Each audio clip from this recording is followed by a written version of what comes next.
మనకి problem leg moments అమ్మ. Call straight పెట్టండి. అవును, అబ్జర్వ్ చేయండి. ఎప్పుడు కూడా మనము భయంతో ఉండేవాడికి అన్ని రకాల రోగాలు వస్తాయండి. నాకేదో ఉంది, ఏదో అయిపోతుంది అనుకున్నప్పుడే అప్పటి వరకు లేనిటువంటి రోగం మనకి ఎంటర్ అవుతుంది. నువ్వు ధైర్యంతో నీ మీద నీ కాన్ఫిడెన్స్తో మంచి హైజెనిక్ ఈటింగ్ హ్యాబిట్స్ ఏర్పరచుకున్నప్పుడు ఆ యొక్క ప్రాబ్లం నేను చూసి భయపడుతుంది. అలా మనం తయారు చేసుకోవాలి. 200% కూడా మనం తీసుకునే ఆహార పదార్థాలపైనే మన ఆరోగ్యం పూర్తిగా ఆధారపడి ఉంటుంది. మెడిసిన్స్ అనేది కొంతవరకు మాత్రమే. 25%, 75% మన లైఫ్ స్టైల్ మోడిఫికేషన్లోనే మొత్తం కూడా చేంజెస్ అనేవి ఉంటాయి.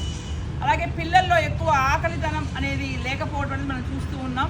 అటువంటి ఆకలి పెంచే ఒక చిన్న మూమెంట్స్ అన్ని దిస్ ఈజ్ కాల్డ్ అగ్నిసాధక క్రియ.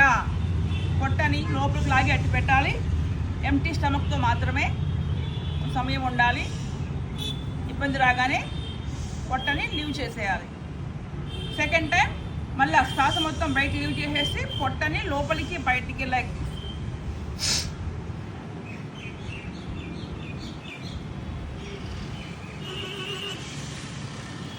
ఇన్హేల్ ఎక్స్హేల్ చేయకూడదు. Only empty stomach. శ్వాస సంబంధం లేకుండా చేయాలి.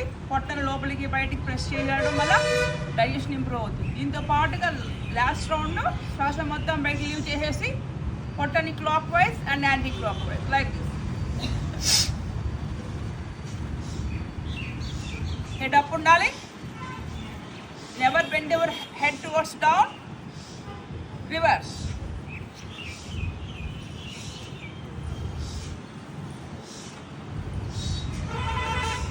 ఇవి ఎంటీ స్టమక్తో మాత్రమే చేయాలి.